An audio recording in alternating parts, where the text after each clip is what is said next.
የአሃ ቅጽበት። እንኳን ደህና መጣችሁ ወንድሞችና እህቶች። ዛሬ የሁላችንም የምንጠብቀው አንድ ትልቅ ቀን ነው። እሱም የአሃን ቅጽበት የምናይበት ቀን። ብዙዎቻችን ህይወት ለምን ከበደች፣ ለምንስ መሪ መሆን አቃተን ብለን እንጠይቃለን። መሪነት ማለት ሰውን ማዘዝ ብቻ አይደለም። መሪነት ከራስ ይጀምራል። ዛሬ የምናየው ዕውቀት የድርጅት ወይንም የሀገር ለውጥ ሳይሆን የእርስዎን የማንነት ለውጥና እድገት ነው። ዝግጁ ከሆናችሁ ወደ ጥልቁ የጥበብ ባህል እንግባ። ለውጥና እድገት። ለውጥና እድገት የሁሉ ነገር መሰረት ናቸው። አንድ ሀገር ወይም አንድ ተቋም እንዲለወጥ ከተፈለገ መጀመሪያ እዛ ውስጥ ያሉ ግለሰቦች መለወጥ አለባቸው። ይህ ግን ቀላል አይደለም። ለውጥ ቻሌንጅ አለው። ለውጥ ስንጀምር የሚገጥሙን መሰናክሎች እኛን ለመጣል ሳይሆን እኛን ለማጠንከር የመጡ ናቸው።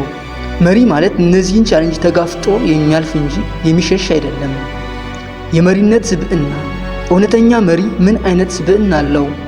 መሪነት ማዕረግ አይደለም። መሪነት ማንነት ነው። መሪነት ራስን ከማወቅ ይጀምራል።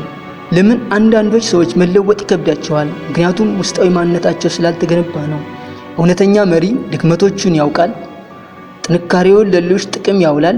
በአስቸጋሪ ሁኔታ ውስጥ እንኳን ሰላሙ አይጠፋም። የመሪነት አካዳሚ። መሪነት በልምድ የሚመጣ ጥበብ ነው። ማንም ተወልዶ መሪ አይሆንም፣ መሪ ሆኖ ይገነባል እንጂ። ይህ አካዳሚ እውቀት ብቻ አይደለም፣ የህይወት ትምህርት ነው። ትክክለኛ መሪ ለመሆን ሁልጊዜ ተማሪ መሆን ያስፈልጋል። እውቀት ለውሳኔዎቻችን መሰረት ይሁን።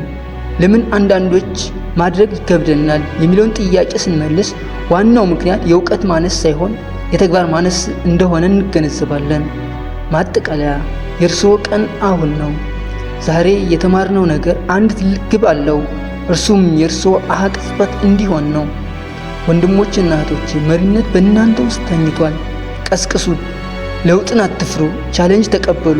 ሀገርና ተቋም የሚለወጠው እናንተ ስትለወጡ ነውና። የአልኬሚስቱ ቤተሰብ በመሆን አብራችሁን ተጓዙ። ላይክ፣ ሼር እና ሳብስክራይብ ማድረጋችሁን አትርሱ። ስላዳመጣችሁን አመሰግናለሁ። ደህና ቆዩ። ቻው።